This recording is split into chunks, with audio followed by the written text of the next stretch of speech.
Boa noite a todos. Eu vinha um bocadinho admirada pelo caminho, porque se repararem lá ao fundo na janela, ainda há imensa luz e já são 9 horas.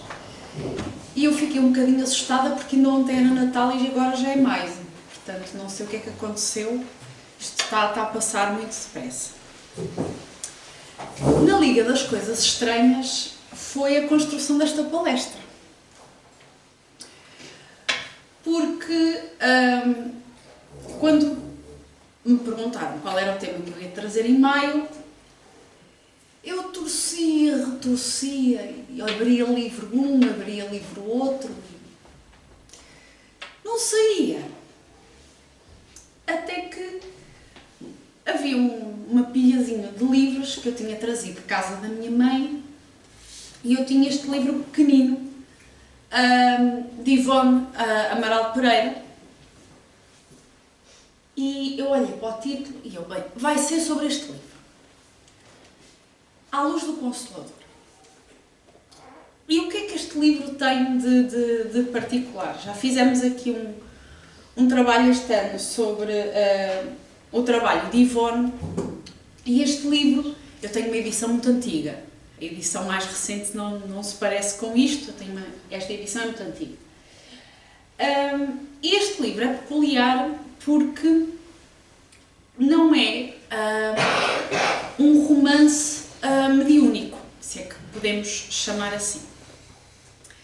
O livro é dividido em duas partes. A primeira parte tem uma biografia de Ivone, uma biografia da Ivone, e a segunda parte tem uma compilação de textos que ela escreveu para a revista Reformador entre 1960 e 1980. A revista Reformador foi fundada em 1883, é uma revista de publicação mensal, a mais antiga das revistas espíritas ainda em circulação, onde contribuíram outras pessoas e ainda hoje contribuem. Conseguimos encontrar textos de Chico, textos de várias pessoas, e este livro então divide-se em duas partes. A primeira parte é a biografia dela e a segunda são vários dos textos que ela escreveu para a revista. Eu pensei, a primeira parte do problema está resolvido, já sei sobre o que é que vou falar. Os artigos são artigos pequeninos, portanto 3, 4, 5 páginas no máximo. É um livro relativamente interessante com o Evangelho no lar, e havia um capítulo em especial que eu pensei, vai ser sobre este. Estava eu muito enganada. Eu procurava sobre o tema, andava para a frente, andava para trás e a coisa não fluía. E isto tudo para dizer que o texto que eu queria estudar hoje convosco é exatamente o último do livro. Portanto, tanto andei eu para a frente, para trás, que até encontrar o que é que havíamos de estudar hoje em conjunto. E o último capítulo tem uma particularidade, que é, eu não consigo confirmar se é o único, mas é dos poucos que é psicografado. Enquanto a maior parte dos outros artigos são do punho da própria Ivone, esta é uma psicografia de um espírito que dá pelo nome de Aníbal Silas. É um espírito elevado e que esteve e que fez parte ou seja, da equipa de apoio do Memórias de um Suicídio. E o último texto, o último capítulo, chama-se Depois do Calvário. E tem de peculiar que faz uma reflexão sobre um texto do Evangelho. Um texto do Evangelho, mas do Novo Testamento, Atos dos Apóstolos. E eles intitulam, o texto chama-se depois do Calvário, e contam a história. Eles não quiseram dar o mesmo nome que se dá na passagem bíblica, então em vez de chamarem o coxo, chamam a história de um pobrezinho.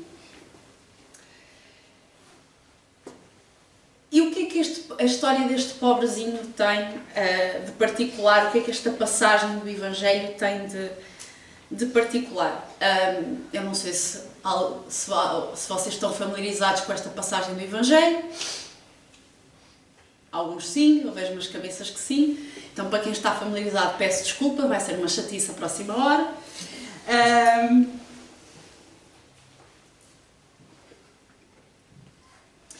Então, nesta parte do Ato dos Apóstolos, estamos a contar a história de um indivíduo que nasceu inválido, nasceu com uma deficiência física e que pedia junto à porta de um templo em Jerusalém, ao qual dava o nome da Porta Formosa.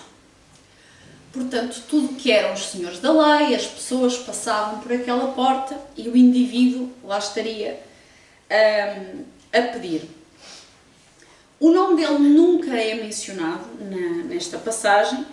A única coisa que dizem é que ele nasceu enfermo e estropiado, cresceu no meio de humilhação física e de angústia irremediável da pobreza que o forçou a viver de esmolas e de favores. Uma coisa que nós não vemos nos dias de hoje. Portanto, quem tem a felicidade de nascer com uma deficiência tem a vida completamente facilitada, não é verdade? O jovem teve uma infância infeliz, como devem calcular, porque se ele não conseguia se mexer, não conseguia correr, não conseguia brincar com os outros jovens e participar das brincadeiras e correrias naturais da infância, e já adulto era incapacitado para o trabalho. Uma coisa que não acontece na atualidade. Nós damos todas as oportunidades às pessoas com todo tipo de corpo, não é verdade? Nada atual esta passagem. Incapacitado de trabalhar, restou-lhe uma coisa: pedir. Ele não tinha outra forma de sustento a não ser pedir. E uma das... há várias... lá está, são 4, 5 paginazinhas, mas se nós lermos com alguma calma, aquilo vai-nos tocando no coração. Ele estava à porta de um templo, portanto, não só os senhores da lei, como os fiéis passavam por ele. E passavam por ele indiferentes à sua presença. Ou deixavam cair umas moedas, ou passavam. Uma coisa que nós também não fazemos mais na sociedade atual aqui em Pede. Não é verdade? Não, nós damos muita atenção a quem está nessa situação. E o jovem agradecia, com olhos tristes, quando caíam as esmolas. E há uma frase que me toca, que fala que ele tinha o coração acomodado às dores e humilhações de todos os dias. Quando nós lemos uma frase destas, nós já conseguimos aqui ir fazendo um perfil psicológico deste jovem. Porque se ele tinha o coração acomodado às dores e às humilhações de todos os dias, não nos parece que fosse uma pessoa revoltada ou amargurada.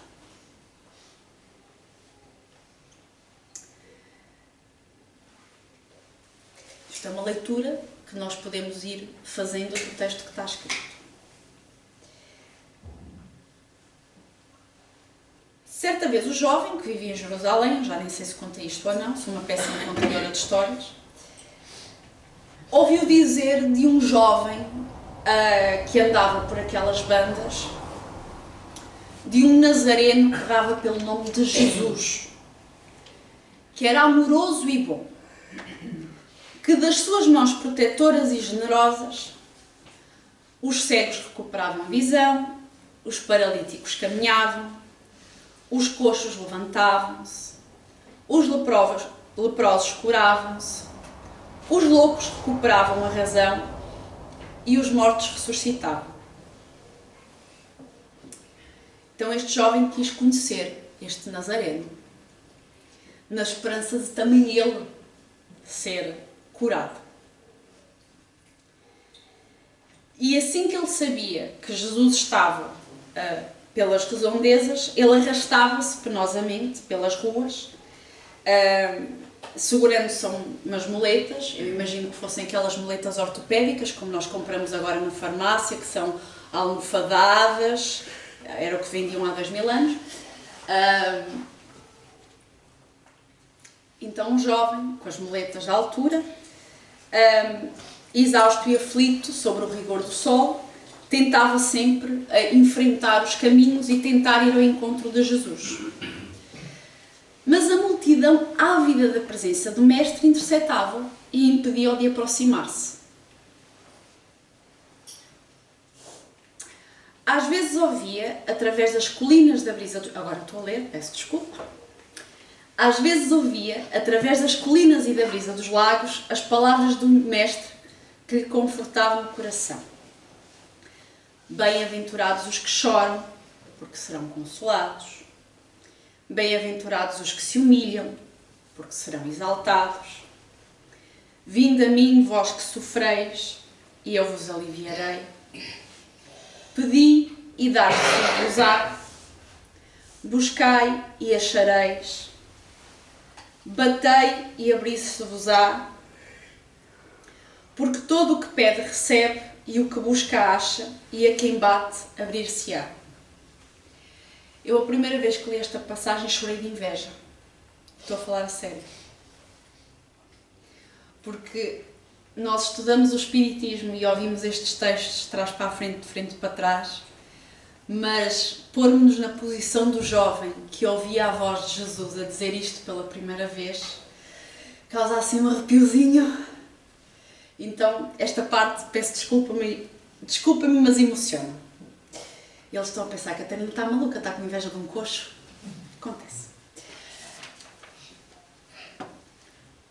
Durante 3 anos, Jesus ia, Jesus vinha, era Galileia, era Judeia, era Samaria, era Jerusalém, e de cada vez o jovem estava sempre à espera de quando é que Jesus vinha, e estava sempre à espera da oportunidade, e sempre que Jesus vinha ele lá tentava ir e arrastar-se, ir ao encontro dele, e a multidão passava-lhe sempre à frente e ele nunca conseguiu chegar ao Mestre. E ele esperava sempre pela oportunidade, até que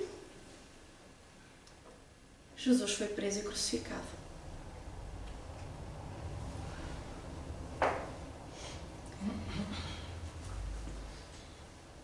O jovem soube disso, quis subir ao Calvário.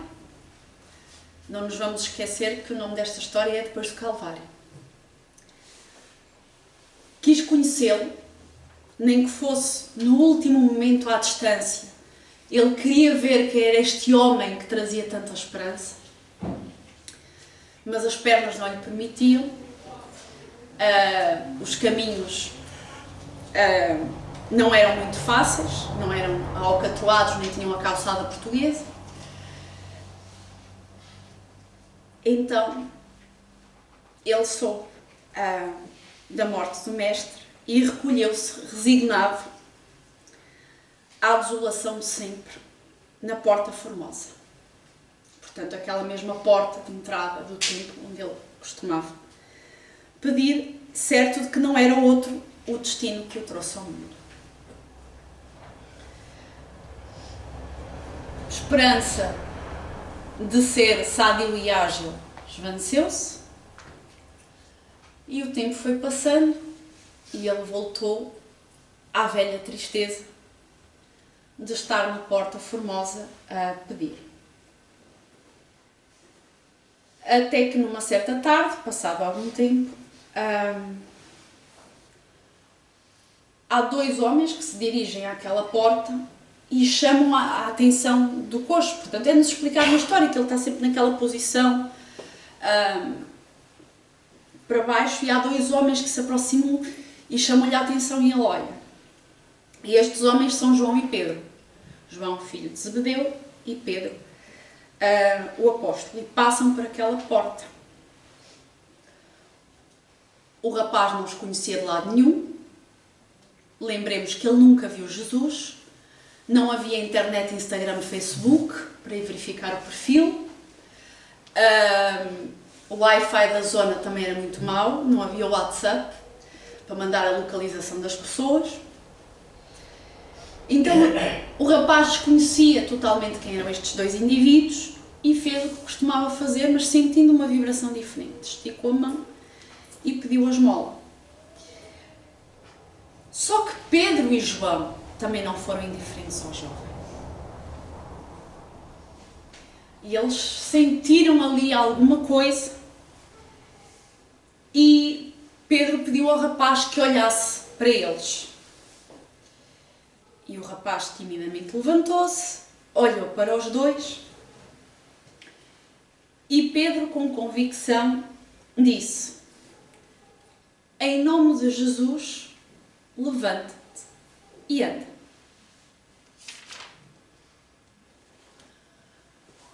O rapaz deu um salto, pôs-se de pé, louco de alegria, entrou no templo, louvando a Deus e dando testemunho do milagre que tinha acontecido. Para quem já conhecia esta passagem, espero não ter adulterado muito a história pelas minhas próprias palavras. Aos restantes, espero não ter matado de tédio. E quando se lê esta história, a pergunta que fica é: o que é que podemos aprender desta passagem? 2023 anos depois, se calhar um bocadinho menos, Jesus já tinha falecido nesta altura, o que é que esta passagem nos ensina?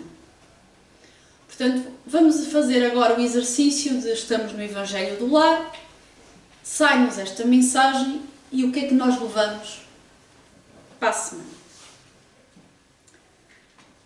Terá Jesus tido preferência por uns em detrimento dos outros? O jovem tinha tanta energia.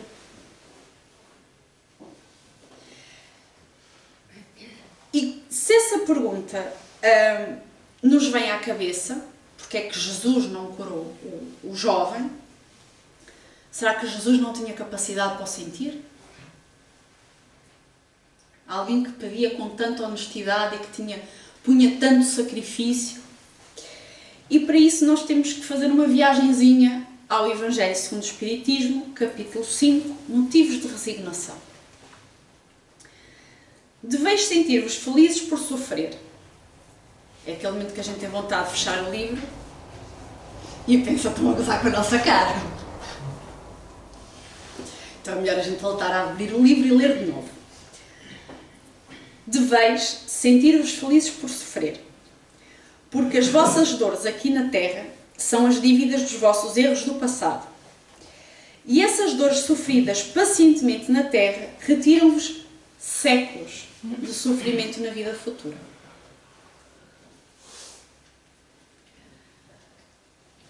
Quando no Evangelho encontramos deveis sentir-vos felizes, vamos ter aqui conta, peso e medida, não é para a gente fazer uma festa. Ei, fiquei doente, que bom! Não é bem esse sentido. É mais no: ok, se isto me chegou, vamos lá. Porque se nós voltarmos à história do rapaz, ele nasceu com uma deficiência física. Portanto, nós podemos concluir que ele já estava a espiar alguma coisa do passado. Porque já veio com ele. E voltando ao Evangelho, segundo o Espiritismo, nós podemos ler ainda no mesmo capítulo. O homem pode suavizar ou aumentar o amargor das suas provas, conforme o modo como encara a vida terrena. Sofre mais quanto mais longa se afigura a duração do sofrimento. Como é que nós podemos aqui suavizar ou aumentar o nosso amargor?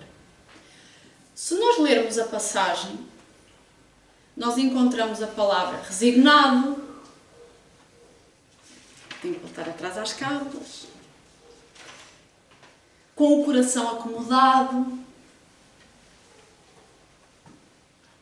Ele não tinha revolta pela situação que tinha. Tinha tristeza. E é normal. Agora ele não tinha revolta, não tinha raiva. Eu agora vou ser um bocadinho atrevida e perguntar: quantos de nós não estamos no momento da vida ou não conhecemos alguém ao nosso lado que diz: isto nunca mais acaba, não vejo quando isto terá fim, quando é que vou ter paz, quando é que isto passa?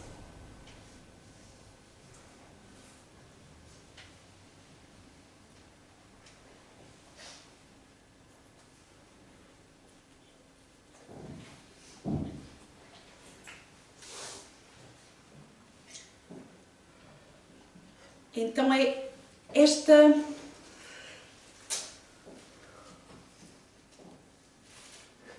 é o objetivo desta história. Porque o rapaz tinha perdido a esperança.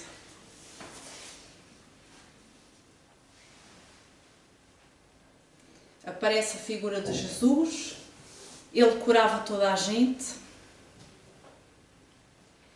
Sempre que ele ia tentar pedir ajuda, apareciam os obstáculos, o caminho era penoso, a multidão passava à frente, ninguém o ajudava, a passagem não fala nem de família nem de amigos, mas ele tentava. Jesus vinha à Galileia e ele tentava lá chegar.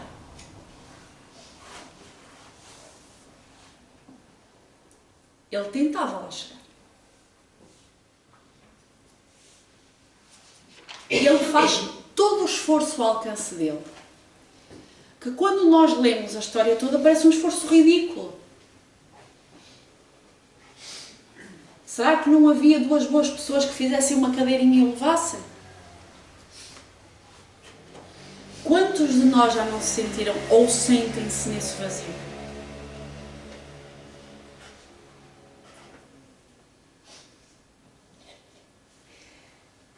O meu objetivo não é deixar ninguém triste. Antes, pelo contrário. Se a gente começa aqui a chorar, eu choro junto com vocês, não saímos mais daqui hoje. Estamos juntos. No fundo é isso que eu quero dizer. Estamos juntos. Porque a história nos mostra esta posição de solidão do rapaz. E sempre que ele tenta correr, um obstáculo. Que ele tenta ir, parece a multidão, sempre sozinho. E Jesus morre. E mesmo no momento em que ele sabe que Jesus é levado ao Calvário, ele não quer ir pedir um milagre. Ele quer ir conhecê-lo.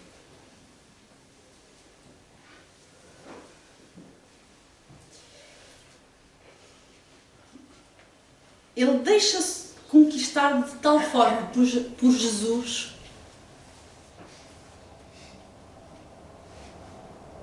que ele só cria a imagem dele. E depois há o momento do resigno-se à sua sorte. Ele achava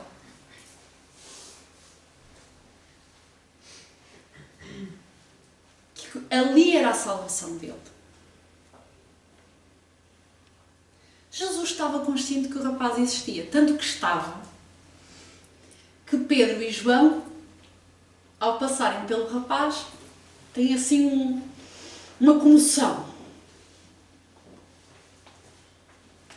Jesus não se tinha esquecido dele.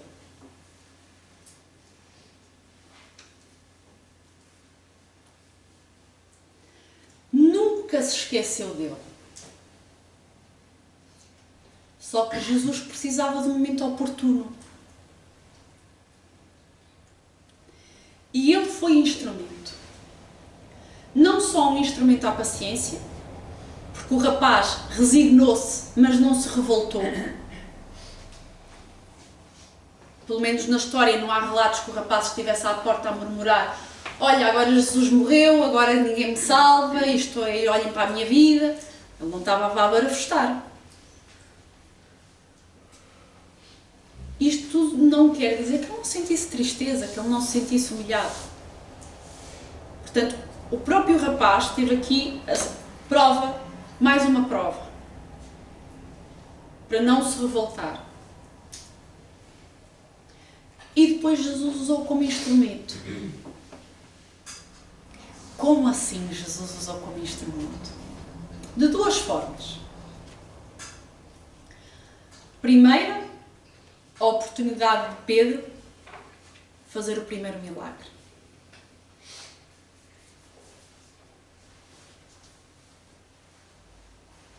Foi preciso que Pedro estivesse em posição. Nós costumamos dizer que quando o trabalhador está pronto, o trabalho chega. Pedro estava pronto naquele momento. E Jesus toma o primeiro trabalho. Que era o rapaz que estava à porta do templo. O rapaz que nunca se revoltou. Mais uma vez, não quer dizer que ele não estivesse triste, que ele não fosse infeliz, que ele tivesse passado muito mal por esse tempo todo.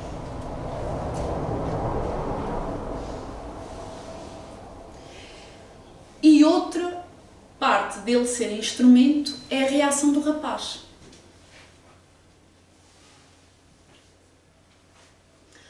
A reação do rapaz mostra-nos outras duas coisas.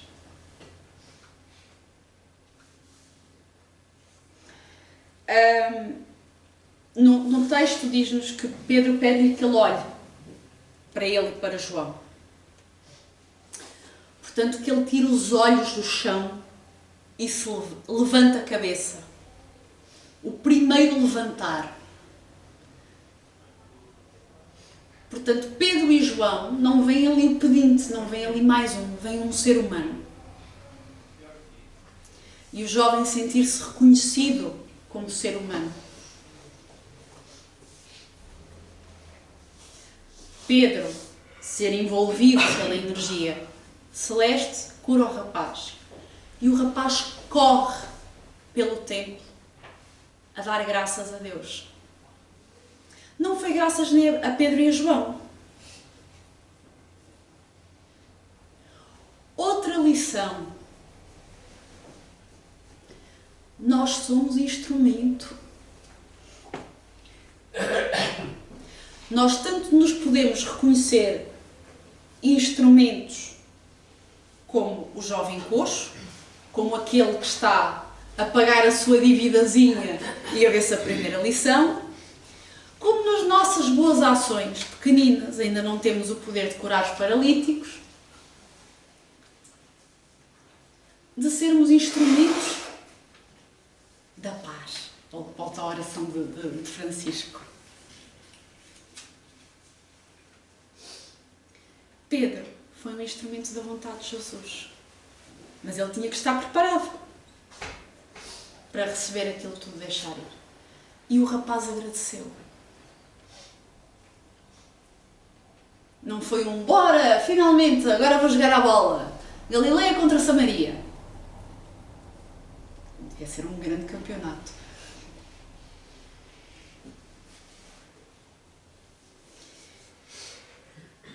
Voltando ao Evangelho segundo o Espiritismo, a calma e a resignação, provindas da maneira de considerar a vida terrena e a fé no futuro, dão ao espírito uma serenidade que é o melhor remédio contra a loucura, e aqui loucura encontra-se em itálico, porque não é a loucura Chamem depressão, ansiedade, doença, loucura e o suicídio.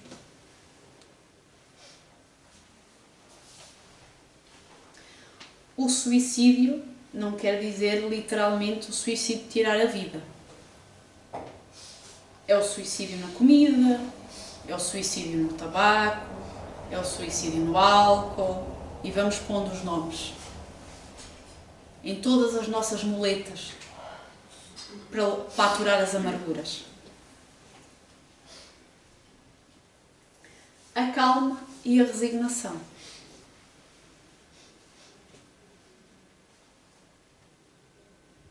E a fé no futuro são o que nos dão a serenidade e a calma. Isto tudo para concluir, vocês já entenderam que eu dei muitas voltas à palestra, mas não fiz grande palestra. Jesus não se esquece de nós.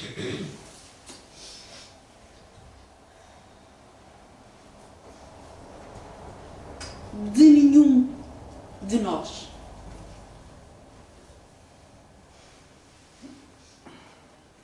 Da mesma forma que o jovem nunca conseguiu encontrar Jesus, mas Jesus nunca se esqueceu dele. Isto tudo para vos convidar a ler um livrozinho de Ivone, que é muito diferente de todos os romances mediúnicos que ela tem. Mas não vão com a ideia de isto são 3, 4 páginas e toca a andar. Como vem com 3, 4 páginas, nós conseguimos parar e pensar e, ok, onde é que eu agora vou buscar a minha calma? Ou como é que eu agora vou auxiliar aquele que está ao meu lado que precisa dessa calma? Que foi a pergunta que eu fiz para fazer esta palestra. Dúvidas? Eu queria vos dar uns abracinhos, porque as vossas expressões tenho assim grande vontade de vos dar um abracinho. Sintam-se assim.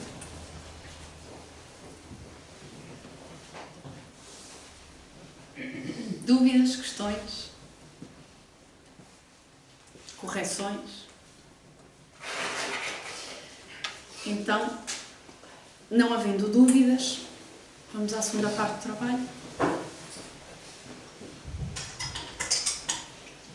Então, queria-vos convidar a respirar fundo.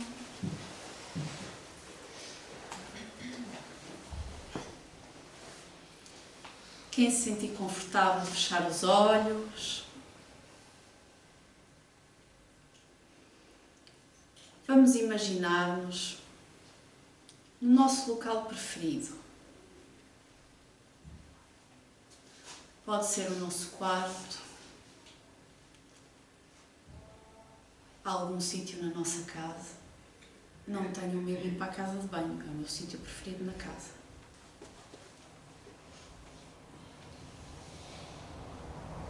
Na natureza. Quero que se sintam bem, vocês estão seguros nesse local. Vamos respirar. E vamos imaginar Jesus pelos terrenos áridos de Jerusalém, da Galileia, e que mesmo distantes, tal como este jovem, nós conseguimos ouvir a sua voz, as suas palavras, e vamos aproveitar para agradecer todas as dores, todas estas aflições que nos martirizam, que nos tiram o sono. Vamos agradecê-las porque se estão a ser penosas agora, são oportunidade bendita para não serem ainda mais dolorosas no futuro. Vamos rogar-lhe que tenhamos essa calma e essa resignação para aceitá-las e continuar a nossa jornada, para que possamos ter fé no nosso coração, que um dia chegará o nosso momento e que um dia Ele nos curará das nossas mágoas, que um dia estaremos prontos a receber essa dádiva. Vamos lembrar-nos de todos aqueles que amamos, que possam estar a passar pelos momentos mais difíceis, que também eles possam sentir a mesma paz e sentir a mesma ajuda que rogamos para nós. Lembremos aqueles que estão nos lares, nos hospitais, nas prisões, os jovens, os nossos queridos jovens que estão nos orfanatos e todos aqueles que são órfãos de coração de pai e mãe. Todos aqueles jovens que nunca ouviram falar de Jesus, que possam ser tocados e orientados para que tenham uma vida mais sã. Para que todos aqueles nos dois lados da vida, onde se encontram lágrimas e dores, possam sentir o auxílio e a bênção de Jesus. Para todos aqueles irmãos, aqueles queridos irmãos que não tiveram esta fé e que tiraram a própria vida, que possam ser auxiliados, amparados e que possam receber o nosso mais profundo carinho. Em clima de paz e serenidade, vamos voltar à sala e à segunda parte dos trabalhos. Que assim seja.